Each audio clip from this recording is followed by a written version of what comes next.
Greetings dear students, कैसे हैं आप लोग। My name is Varun from Purnamurthy global school department of mathematics. In my last video I have started chapter number 2 linear equation in one variable of class 8th NCERT mathematics, and we have completed exercise 2.1 in the previous video. Today I am going to start exercise 2.2. Clear? हमने पिछली video में ये देखा कि what is the linear equation is, what is the variable, ये दोनों बातें क्या होती हैं, इन दोनों के बीच में रिश्ता क्या होता है. क्लियर है. आज हम करेंगे एक्सरसाइज 2.2 के क्वेश्चंस. ठीक है. आपकी एक्सरसाइज 2.2 में टोटल क्वेश्चंस हैं 16. ठीक है. तो हम कोशिश करेंगे ज़्यादा से ज़्यादा क्वेश्चंस को आज की वीडियो में कवर करें. ठीक है. चलिए देखो, पहला क्वेश्चन क्या कहता है कि इफ़ यू सब्ट्रैक्ट. देखो, हर एक स्टेटमेंट में नहीं लिखूंगा, स्टेटमेंट लिखने में टाइम खराब होगा. आप सभी के पास NCERT मैथमेटिक्स से क्लास 8 का, आप लोग जब भी ये वीडियो देखें अपने मैथ्स को अपने सामने रखें और एक नोटबुक ले लें जिससे आप साथ के साथ उन चीज़ों को नोट डाउन कर सको जो मैं समझा रहा हूँ. क्लियर है. ये आपको ऐसी फीलिंग देगा जैसे आप लाइव क्लास में ही पढ़ रहे हो. ठीक है. मैं पढ़ाई उस तरीके से रहा हूँ कि जैसे क्लास में पढ़ाते हैं, कोई ऐसा नहीं है कि हम किसी तरह की फॉर्मेलिटी कर रहे हैं.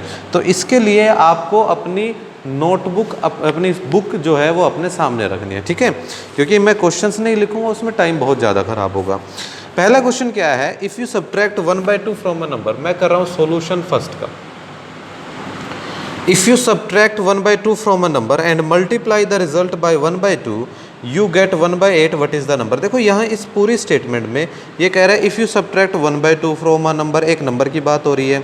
जो रिजल्ट आया उसको 1/2 से मल्टीप्लाई किया, फिर इतना मिलता है. यहाँ लास्ट में आप ये देखिए कि वो पूछ क्या रहा है.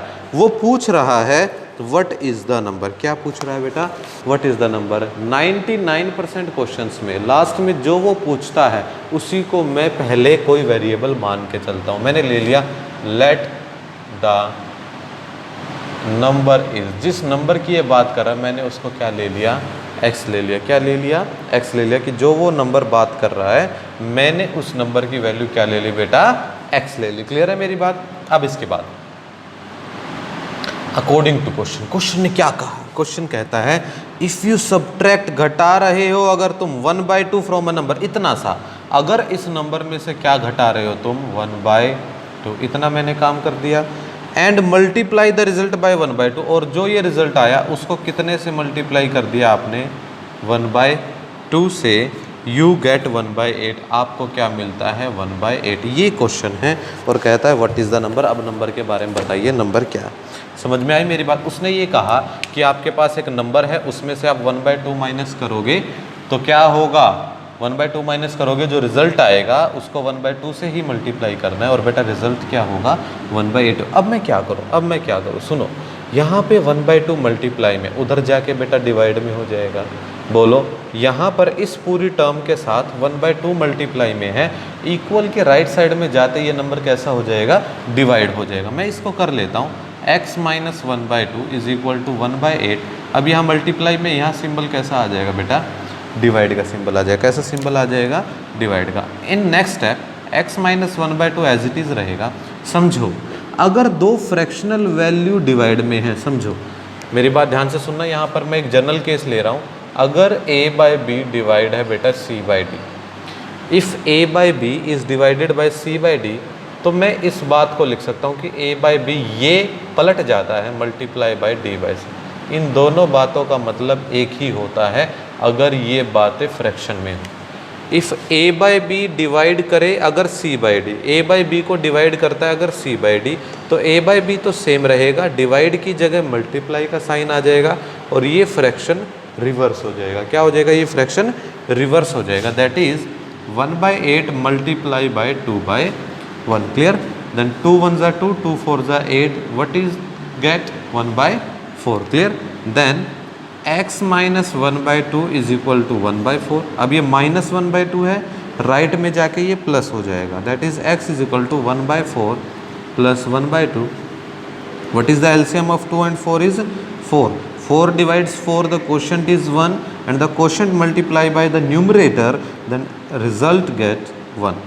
2 divides 4, the quotient is 2, and 2 multiplied by 1, that is equals to 2 and what we have get 3/4. Then what is the answer? The answer is x is equal to 3/4.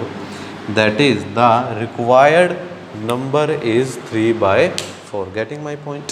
ऐसे हम क्वेश्चंस को करेंगे।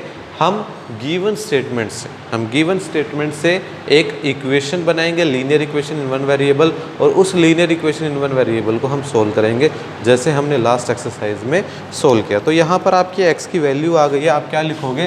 सो द नंबर इज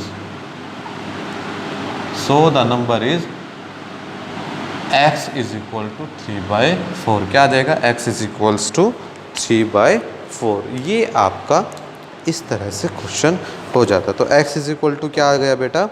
3/4। आप साथ के साथ questions के जो आंसर्स हैं वो आप साथ के साथ टैली भी कर सकते हो, ठीक है? वैसे टैली करने की ज़रूरत नहीं है।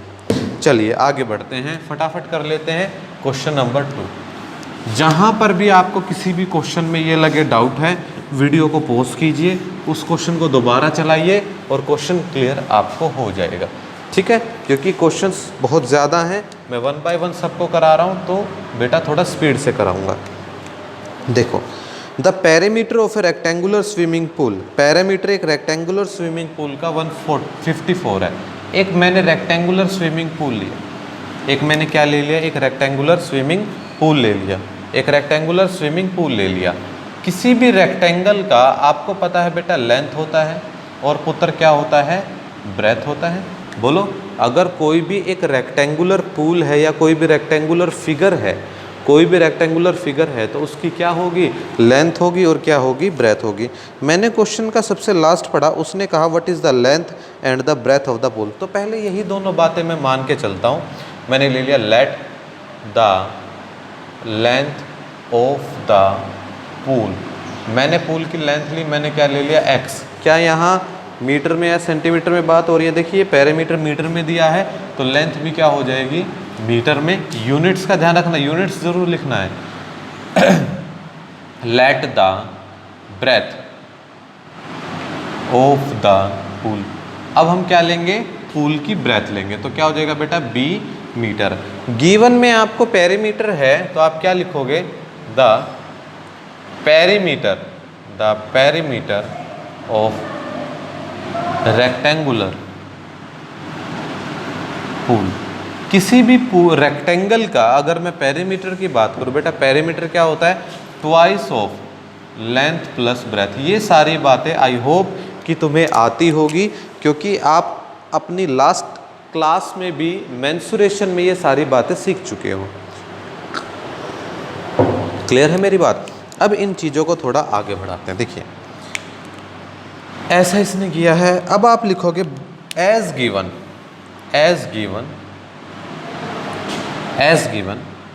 जो पेरीमीटर है वो तो बेटा गिवन में है, जो पेरीमीटर है वो कितना दे रखा है? 154 मीटर। पेरीमीटर कितना दे रखा है? 154 मीटर दे रखा है। पेरीमीटर कितना दे रखा है? 154 मीटर।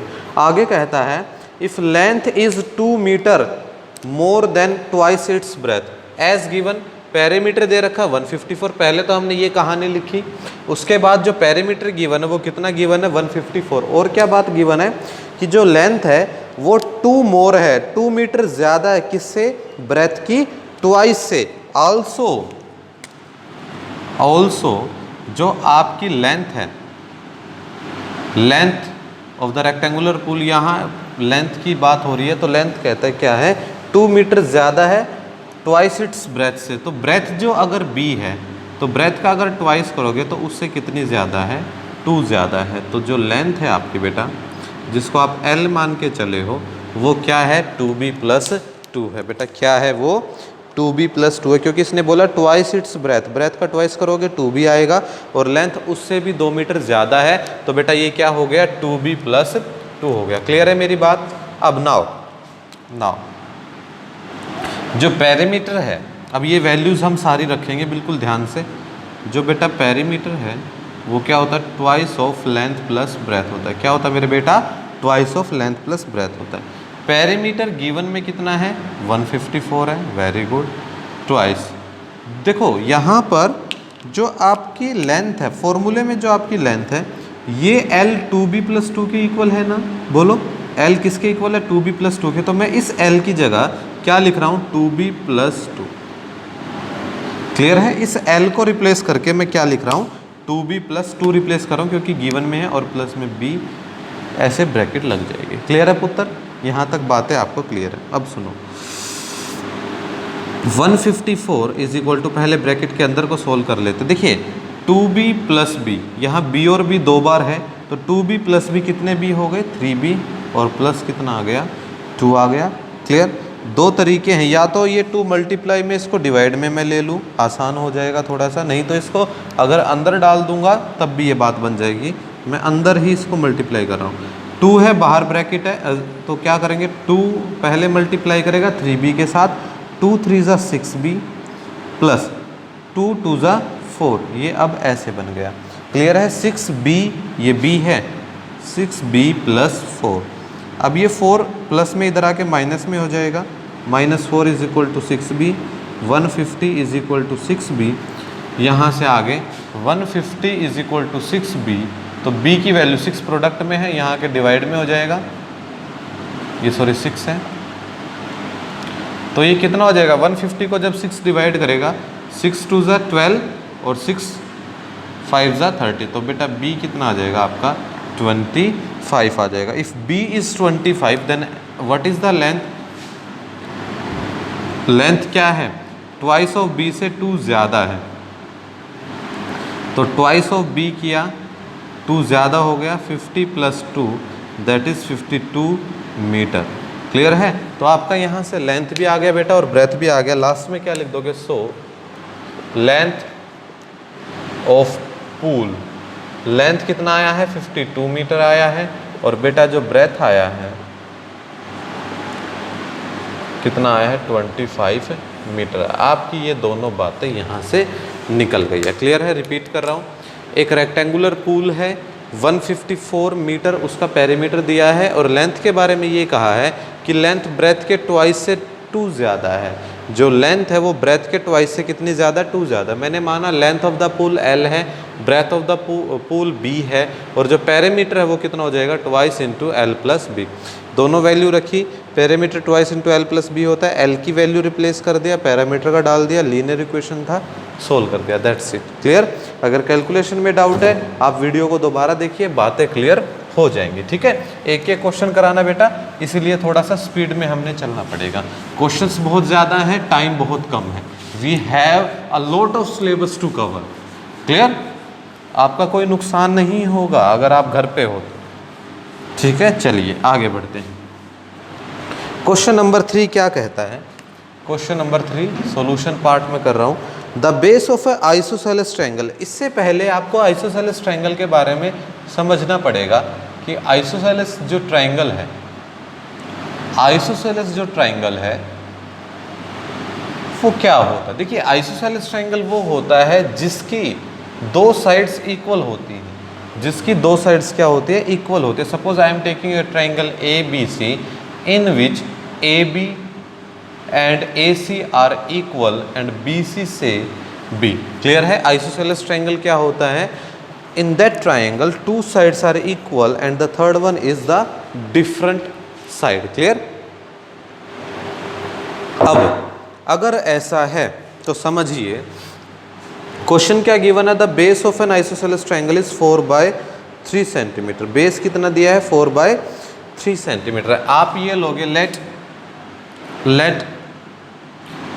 आइसोसेलेस ट्रायंगल, ये आप बना भी लोगे फिगर, कोई दिक्कत नहीं है। तो आप क्या लिखोगे, let an isosceles triangle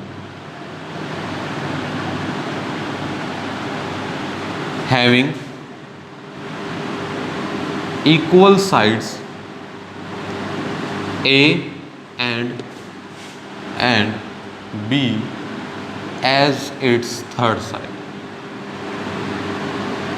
clear है, मैंने ये लिया लेट एन आइसोसेलेस ट्रायंगल, एक ऐसा आइसोसेलेस ट्रायंगल लिया जिसकी जो इक्वल साइड्स है वो तो A है और जो B है वो उसकी क्या है बेटा, थर्ड साइड है। अब नाउ अकॉर्डिंग टू क्वेश्चन, अब क्या लिखोगे, according to question. According to question क्या कहता है, बेस कितना दिया है, 4/3 सेंटीमीटर दिया, बेस ऑफ आइसोसेलेस ट्राइंगल। जो बेटा बेस दिया है, बेस को आप क्या बोलोगे, base that is BC, B बोलूंगा मैं इसको, और वो कितना दिया है 4/3 सेंटीमीटर। कितना गिवन है पुत्र, 4/3 सेंटीमीटर। कितना गिवन है 4/3 सेंटीमीटर। नाउ पेरीमीटर कितना किया है आल्सो, जो बेटा पेरीमीटर है, पेरीमीटर ऑफ ट्राइंगल,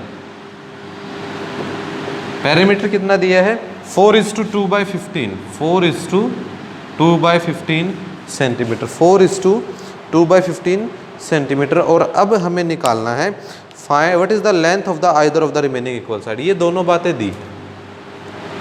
4:2/15 को अगर मैं सिंप्लीफाई करूं तो 15 multiply by 4, 15 4 = 60 and 60 + 2 that is what we have get 62/15 centimetre. Getting my point. पहले हम क्या करते, 15 को 4 से मल्टीप्लाई करते, 15:4, 60, 60 + 2 that is 62/15 is the solution of this mix fraction. Clear. Now जो कंप्लीट पेरीमीटर होगा बेटा, perimeter what is this, perimeter is sum of all sides. किसी भी फिगर का बेटा जो पेरीमीटर होता है वो क्या होता है, sum of all sides, sum of all sides. तो पेरीमीटर गिवन है 62/15। और अगर इस ट्राइंगल की मैं बात करूं, sum of all sides of triangle है ना यहाँ पर, तो मैं स्पेसिफिकली एक ट्राइंगल की बात कर रहा हूँ। तो ट्राइंगल की ऑल साइड्स क्या होंगी, A + A + B। क्या हो जाएगा, A + A + B। A और A सेम वेरिएबल है, तो मैंने कहा था प्लस करोगे तो आगे 2 आ जाएगा।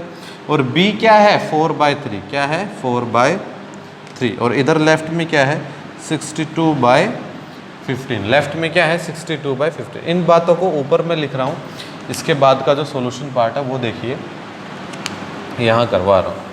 देखो 62/15 है, 4/3 यहाँ प्लस में, यहाँ जो है 4/3 है प्लस में है, लेफ्ट में आएगा माइनस में हो जाएगा, that is 62/15 - 4/3 is equals to 2a। 15 और 3 का बेटा एलसीएम 15 आ गया, सेम है तो ये वैल्यू भी सेम आएगी। 3 5 = 15, 5 4 = 20 that is 2a। What we have get is 42/15 is equals to 2a।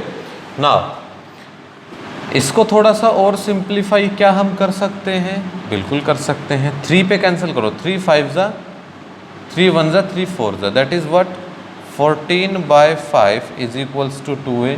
अब 2 मल्टीप्लाई में है, डिवाइड में आएगा। एक बात समझना, अगर लेफ्ट साइड में कोई फ्रैक्शनल वैल्यू है, अगर लेफ्ट साइड में कोई फ्रैक्शनल वैल्यू है, उधर से कोई वैल्यू, एक सिंगल वैल्यू डिवाइड में आती है, तो वो जो फ्रैक्शन का डिनोमिनेटर होगा ना उसके साथ नीचे आएगी वो। क्लियर है, क्लियर है। ये ऐसे क्यों हुआ ये बात समझो। देखो समझो एक चीज, आपको ये पता है ये 5 है, 14/2 14/5 मल्टीप्लाई में है, अगर इधर डिवाइड में लिखना है, मल्टीप्लाई में है और ये डिवाइड में आया, तो ये डिवाइड में कहाँ आएगा, 14/5 के डिवाइड में 2 आएगा। क्या आएगा 14/5 के डिवाइड में 2 आएगा। जिसके नीचे कुछ नहीं होता उसके नीचे 1 होता है, आपको पता है। Everything is divided by 1 completely. Clear. See, अब यहाँ ये 4 वैल्यूज अगर ऐसे हो जाते, this fraction is divided by this fraction, then again by that rule we have discussed in last question, 14/5 is multiply with 1/2. Clear? And 2 7s are 14. And what is the required answer? 7/5. What is the required answer? 7/5. Clear है ये बात? तो जो required answer हो जाएगा वो क्या हो जाएगा बेटा 7/5 हो जाएगा। क्या हो जाएगा 7/5. And 7/5 is the simple fraction. If we have to convert in the mixed fraction, then what we have get 5 1s are 5. What is the remainder 2 is 5. And what is the unit we have used here, that is centimeter. Then what is the length of each equal side is 1:2/5. What is the length of each equal side is 1:2/5. इस तरह से ये question हो जाएगा। Clear है ये चीज़? देखो ये पूरा क्वेश्चन है, फिगर आपके सामने है। आप इसको दोबारा अगर वीडियो को देखोगे तो आपको और अच्छे से समझ में आ जाएगी, ठीक है। ऐसे यहाँ तक आपको पता है कि एक आइसोसेलेस ट्रायंगल है, 2 इक्वल साइड्स होता है, third side is different. Isosceles triangle में क्या होता है, ए मैंने इक्वल साइड ले लिया, बी मैंने थर्ड साइड ले लिया, बेस गिवन है, पेरीमीटर गिवन है, वैल्यूज़ मैंने रख दी और क्वेश्चन हो गया, ठीक है। इस क्वेश्चन को ध्यान से देखोगे, दोबारा वीडियो को चला के देख लेना, चाहे क्वेश्चन हो जाएगा आपका। चलिए, the next one is, I am doing each and every question of this exercise because most of the students having problem in these kind of questions. Clear है, every question should be very clear, very clear. Now what is the next question? Question number 4. Sum of the two numbers is 95. Sum of the two numbers is 95 if one exceed the other. Exceed का मतलब क्या होता है, देखो exceed का मतलब होता है बेटा बड़ा होना, ये बात याद रखने ना। एक्सीड का मतलब होता है बड़ा होना, मतलब एक नंबर दूसरे नंबर से बड़ा है, ये बात ध्यान रखना। इसने ये कहा sum of the two number is 95, one number exceed the other by 15, तो मैंने ले लिया लेट द फर्स्ट नंबर, यहाँ दो नंबर्स की बात हो रही है, मैंने ले लिया let the first number that is x, then the second number. अगर एक नंबर बेटा x है तो जो दूसरा नंबर है वो क्या है, उससे 15 ज़्यादा है, बड़ा है, तो क्या हो जाएगा x प्लस 15, क्या हो जाएगा x प्लस 15। को गिवन में क्या है, गिवन बात में क्या है, गिवन में क्या है, जो सम ऑफ द नंबर्स है, sum of the numbers, sum of the numbers कितना गिवन है, दैट इज 95 गिवन है। कितना गिवन है बेटा, 95। देन अकॉर्डिंग टू क्वेश्चन हम वैल्यूज रख देते हैं। अगर ये दो नंबर हैं, one is x and the other is x plus 15, then sum of the number is 95। What we have get, x plus 15 is equal to 95, then x plus x is 2x plus 15 is equal to 95, 2x is equal to 95 minus 15 that is 80, and 2x is equal to 80, and what we have get 80 by 2 is equals to 40, then x is equals to 40, then the first number is 40, then what we have get, that is first number is what, x is equal to 40, and the second number is x plus 15, that is 40 plus 15 is equal to 55। Clear है। तो ये दोनों बिल्कुल आसान सा question था, ज़रूरत नहीं थी कराने की, लेकिन कोई बात नहीं, हम जब सारे क्वेश्चंस डिस्कस कर ही रहे हैं तो ये क्वेश्चन भी हो जाता है। क्लियर है, मुश्किल नहीं है, आप इसको दोबारा देखोगे समझ में आ जाएगा, ठीक है। चलिए आगे बढ़ते बेटा, स्पीड से पूरी एक्सरसाइज करनी है। देखिए आगे क्वेश्चन नंबर 5 क्या कहता है, क्वेश्चन नंबर 5 क्या कहता है, two numbers are in ratio 5:3। देखो रेशो का मतलब क्या होता है, रेशो, अगर दो नंबर्स के बीच में 5:3 है बेटा, 5:3 है, तो वो नंबर आपके 5 और 3 भी हो सकते हैं, या अगर बोथ साइड 2 से मल्टीप्लाई करो 10 6 भी हो सकते हैं, 3 से मल्टीप्लाई करो 15 9 भी हो सकते हैं, 4 से करो 20 12 भी हो सकते हैं। क्लियर है। कहने का मतलब क्या है, दो वैल्यूज़ रेशो में इस तरह होती हैं कि उनकी जो बेसिक वैल्यू है, उनकी जो बेसिक वैल्यू है वो 5:3 ही रहे, 5 क्या रहे, 3 ही रहे। वो नंबर कुछ भी हो सकता है, तो इनके साथ कोई भी वेरिएबल मल्टीप्लाई हो सकता है। तो मैं ये मान के चलता हूँ, अगर 2 नंबर 5:3 में है तो मैंने ले लिया let the first number is that is 5x and the second number is that is 3x. If two numbers are in ratio 5:3, then the first number is 5x and the second number is 3x. They are differ by 18. differ का मतलब क्या है बेटा, differ का मतलब है दोनों में अंतर। क्या है, अंतर। According to question they are differ by 18, मतलब दोनों में अंतर कितना है, 18 का। दैट इज बड़ा कौन है, 5x बड़ा है ना, ये दिख ही रहा है आप लोगों को।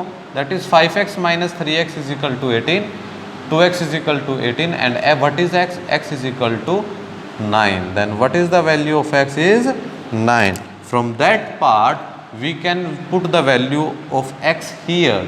Then the first number is that is 5x is equal to 5 into 9 is equal to 45, and the second number is that is 3x is equal to 3 into 9 is equal to 27. These are the two required number. Clear? बहुत आसान questions था, मुझे नहीं लगता इसमें इतना कुछ था.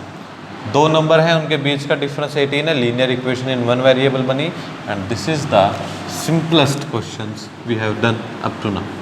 Now move to the next question. What is the next question here? Question number 6. Question number 6. What is the statement of question number 6 is 3 consecutive integers. देखिए ये कुछ मैथमेटिक्स में बार बार रिपीट होने वाली टर्म्स है. कॉन्जिक्यूटिव का मतलब होता है बेटा लगातार. जो जो टर्म्स बार बार इस्तेमाल हो रही हैं मैं उनका हिंदी में मीनिंग आपके सामने लिख रहा हूं. कॉन्जिक्यूटिव का मतलब होता है लगातार. इसने कहा sum of 3 consecutive integers add up to 15, कि कहता है कि 3 अगर कॉन्जिक्यूटिव में इंटीजर ले लो और उन सभी को ऐड कर दो तो रिजल्ट क्या आएगा? 51 आएगा. क्या आएगा रिजल्ट? 51 आएगा. सुनिए, कॉन्जिक्यूटिव लगातार, 1 के बाद क्या आता है? 2, 2 के बाद आता है 3, 3 के बाद आता है 4. कैसे पता चलता है? जब हम उन सभी में क्या ऐड करते हैं? 1 1 ऐड करके चलते हैं. क्या ऐड करके चलते हैं? 1 1 ऐड करके चलते हैं. अगर ये 3 कॉन्जिक्यूटिव नंबर्स की बात कर रहा है तो मैं ले लेता हूं late the first number is that is x. अगर x है तो उससे अगला जो नंबर होगा वो उससे एक बड़ा होगा, that is x plus 1. x से एक बड़ा होगा ना. And the third number is वो क्या होगा? इससे एक बड़ा होगा, that is x plus 1 plus 1. What is it given? x plus 2. Clear है? ये 3 क्या हो जाएंगे? कॉन्जिक्यूटिव इंटीजर्स हो जाएंगे. क्या हो जाएंगे? Consecutive integer. और सभी का एडिशन 51 है. अकॉर्डिंग टू क्वेश्चन सभी का एडिशन क्या है? 51 है. That is x plus 1 plus x plus 2 is equal to 52. Clear है? मैंने सिंपली तीनों का एडिशन किया. Then x plus x what we have get 3x and 1 plus 2 is 3 is equal to 51. now 3x is equal to 3 यहाँ आ जाएगा. 51 minus 3, 3x is equal to 48 and x is equal to 48 by 3. what we have get 16. then x is equal to 16. then the first number is, आप क्या लिखोगे? so the first number is that is x is equal to 16. the second number is that is x plus 1 is equal to 17. and the third number is that is x plus 2 is equal to 18. तो ये तीनों क्या हो गए बेटा? वे consecutive numbers हो गए जिन सभी का एडिशन ऐड करने के बाद क्या आता है? 51 आता है. आप इन सभी को चेक करने के लिए ऐड करके भी देख सकते हो. इन सभी का एडिशन क्या आएगा बेटा? 51 ही आएगा. क्लियर है ये question? Let the first number is this, second number is this, third number is this, and we have done the question. Now move to the next one. Clear? Very.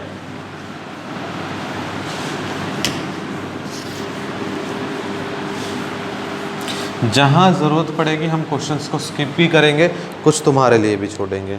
आगे क्या कहता है? Sum of 3 consecutive multiples of 8. Sum of 3 consecutive multiples of 8. देखिए multiple का मतलब क्या होता है? अगर मैं कहता हूँ मल्टीपल्स ऑफ 8, मल्टीपल्स ऑफ 8, इस बात का मतलब ये है कि वो नंबर जो 8 की टेबल में आते हैं, numbers comes in table of 8. Table का ये कहें या फिर 8 उनको डिवाइड कर सकता कंप्लीटली, ऐसे बोलना आसान रहेगा. Numbers which can be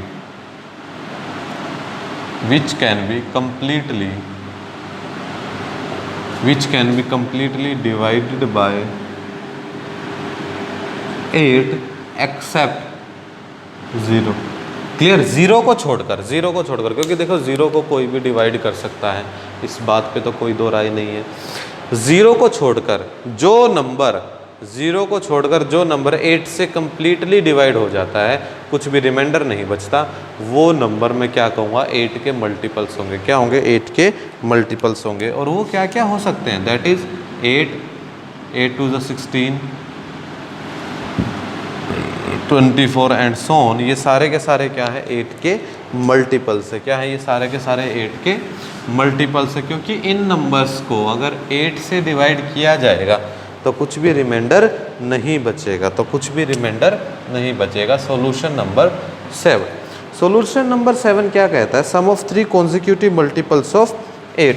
some of 3 consecutive multiples of 8।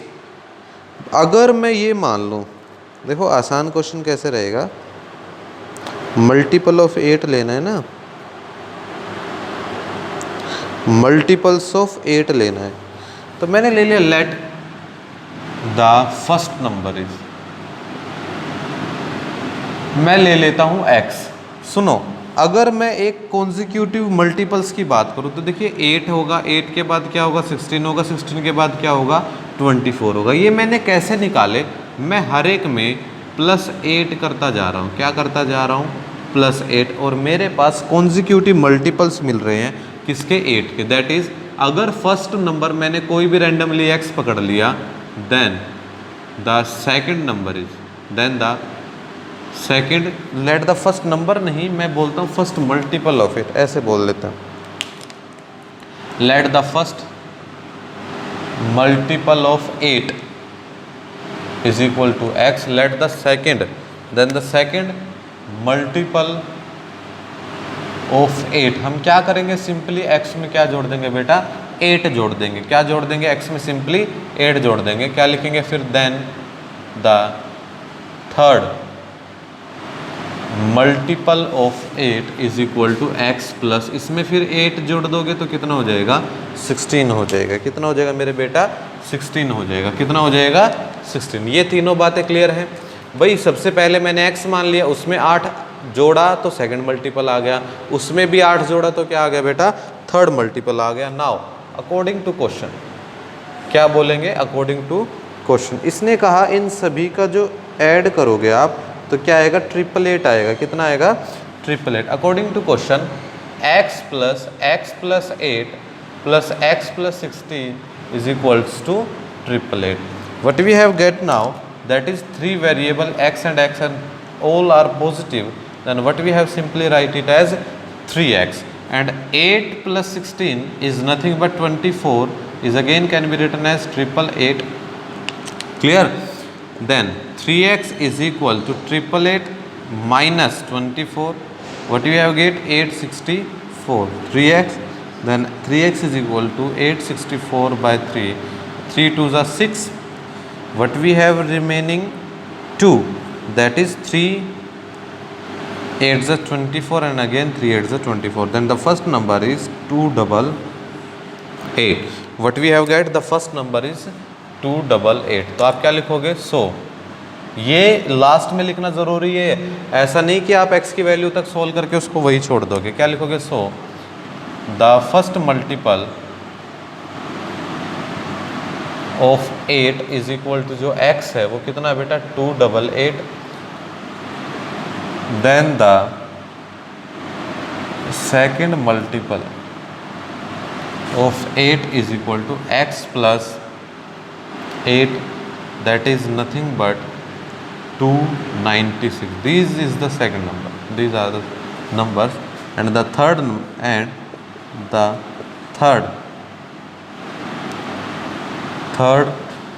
multiple of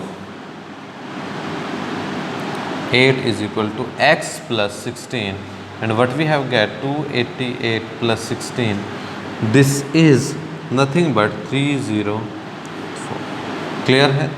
288, 296, 304। अगर आप इन सभी का एडिशन करो बेटा तो क्या मुझे रिक्वायर्ड 888 मिलता है? 8, 8 और 6 14, 14 और 4 18, कैरी 1 1 और 8 9, 9 9 18, 18 0 18, 1 कैरी, 3 2 जा 3 और 2 5, 5 और 3 8। तो आप इन सभी को अगर आप ऐड करके देखोगे तो बेटा आपको क्या मिलेगा, 888 ही मिलेगा। क्या मिलेगा, 888 ही मिलेगा। ठीक है, चलिए आगे बढ़ते हैं। 888 के बाद 3 कॉन्जिक्यूटिव इंटीजर्स, आगे बढ़ते हैं क्वेश्चन नंबर 8। ठीक है, आई होप कि आप लोगों को क्लियर हो रहा होगा। ठीक है, जहाँ ज़्यादा टाइम देने की ज़रूरत है बेटा मैं वहाँ पे ज़्यादा टाइम दे रहा हूँ, जहाँ कम टाइम देने की ज़रूरत है जिस क्वेश्चन में जिस पॉइंट में, तो वहाँ पर मैं कम टाइम भी दे रहा हूँ, क्योंकि हमारे पास लॉट ऑफ सिलेबस है। I already told you that we have lot of syllabus to cover. Question number 8 क्या कहता है, 3 consecutive integers are such that when we are taking in increasing order and multiply by 2, 3 and 4 respectively, they add up to 74. Again we have talking about consecutive integer, then let the first integer is x, then the second integer is, अगर इससे अगला तो बेटा x+1 होगा, and the third integer is that is x+1+1, but we have get x+2। Third integer क्या आ जाएगा, x+2। Now according to question क्या कहता है, क्वेश्चन ये कहता है कि आप इफ़ अगर इनको इंक्रीजिंग ऑर्डर में ले लिए, उसके बाद कहता है मल्टीप्लाई बाय, पहले नंबर को 2 से मल्टीप्लाई करें, दूसरे नंबर को 3 से मल्टीप्लाई करें और तीसरे नंबर को 4 से मल्टीप्लाई करें और तब ऐड करें। तो इसका मतलब क्या है कि पहले नंबर को तो 2 से मल्टीप्लाई करें, दूसरे नंबर को 3 से मल्टीप्लाई करें और तीसरे नंबर को 4 से मल्टीप्लाई करें, और अगर तीनों को जोड़ दें, if we add up to, then what we have get, that is 74. This is the again linear equation in one variable. We have to solve it simply. Then what we have get, 2 into x is 2x plus 3x plus 3, 4x plus 8, and what is we have get, that is 74. Now 2x plus 3x plus 4x, that is equals to 9x. 2 or 3, 5 plus 4, that is 9x, and 3 plus 8 is 11 is equal to 74. 9x is equal to 74 minus 11, what we have get 63, and x is equal to 63 by 9, that is 7, and x is equal to 7. We have the value of x is 7, then the first integer is, so जो first integer होगा बेटा आपका, आप video को slow करके भी देख सकते हो, ठीक है, as per as your capability and कैसे आप उन चीज़ों को समझते हो। ठीक है, मैं थोड़ा स्पीडली करा रहा हूँ क्योंकि हमें सिलेबस भी कराना है और चीज़ें कंप्लीट भी करनी है। x is equal to 7 and the second integer is, that is x plus 1, that is 7 plus 1 is equal to 8, and the third integer is, that is x plus 2 is equal to 7 plus 2 is equal to 9. 7 8 9. Clear है? These are the 3 required consecutive integer. Clear? तो ये क्या है आपके 3 जो है वे required क्या है, consecutive इंटीजर हैं। ठीक है, तो हमने 8 क्वेश्चंस 2.2 के कंप्लीट कर लिए। Means total number of questions बेटा कितने हैं, 16 हैं, और हमने कितने कर लिए हैं आपके 8 क्वेश्चंस यहाँ पर कर लिए हैं। ठीक है, चलिए आगे बढ़ते हैं 8 के बाद।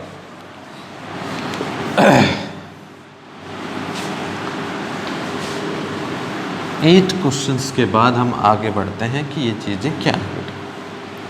ठीक है, चलिए क्वेश्चन नंबर 8 के बाद हम पढ़ते हैं क्वेश्चन नंबर 9। क्वेश्चन नंबर 9 में क्या कहता है, the ages of Rahul and Haroon, these are 2 boys, are in ratio 5 और 7। तो मैं ये मान के चलता हूँ आज की जो उनकी एज है, उसने कहा the ratio of ages of Rahul and Haroon, आज की जो एज है ये उसने उसी एज का रेशो दिया है, दैट इज़ 5:7। क्लियर? तो मैं आज की इनकी एज का रेशो लेके चलता हूँ। मैंने लिया लेट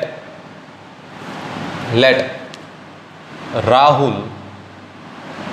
प्रेजेंट एज, राहुल की मैं प्रेजेंट एज मान के चलता हूँ 5x ईयर्स। क्या मान के चल लिया मैंने? 5x year. लेट जो हरून है, हरून प्रेजेंट एज 5 और 7 का रेशो है, तो उसकी प्रेजेंट एज कितनी हो जाएगी बेटा? 7x हो जाएगी। कितनी हो जाएगी मेरे बेटा? 7x हो जाएगी। नाउ आगे कहता है कि 4 ईयर्स लेटर, 4 साल के बाद सम ऑफ द एजेस इज 56। अच्छा एक बात समझिए, अभी आप 8th क्लास में हैं तो आपकी एज 11 या 12 हो सकती है, 10 भी हो सकती है कई बच्चों की। अगर मैं ये पूछूं आपसे कि 4 साल बाद आपकी एज कितनी हो जाएगी, तो आप सिंपली क्या करोगे? अगर आप 10 ईयर्स के हो तो आप क्या करोगे? 10 + 4 सर 14। क्लियर है? अगर आप 11 ईयर्स के हो तो आप क्या करोगे सर? 11 + 4 = 15। कि 4 साल बाद मैं 15 ईयर्स का हो जाऊंगा। हमने कैसे किया ये? हमने सिंपली उसको ऐड किया है। जितने भी ईयर्स की ये बात कर रहा है, हमने सिंपली उनको क्या किया बेटा? ऐड किया है। तो अकॉर्डिंग टू क्वेश्चन, अब इसके बाद अगर मैं अकॉर्डिंग टू क्वेश्चन करूं, अकॉर्डिंग टू क्वेश्चन अगर आज वो 5x और 7x के हैं तो 4 साल बाद ये कहता है उनकी एज का सम, तो 4 साल बाद राहुल तो हो जाएगा 5x + 4। क्लियर? और हरून हो जाएगा 7x + 4। ये दोनों हो जाएंगे 4 साल बाद। और कहता है दोनों की एज का सम क्या हो जाएगा? दोनों की एज का सम कितना है? 56 है। तो दोनों की एज जोड़ दी बेटा, और किसके इक्वल हो गया? 56 के क्या हो गया?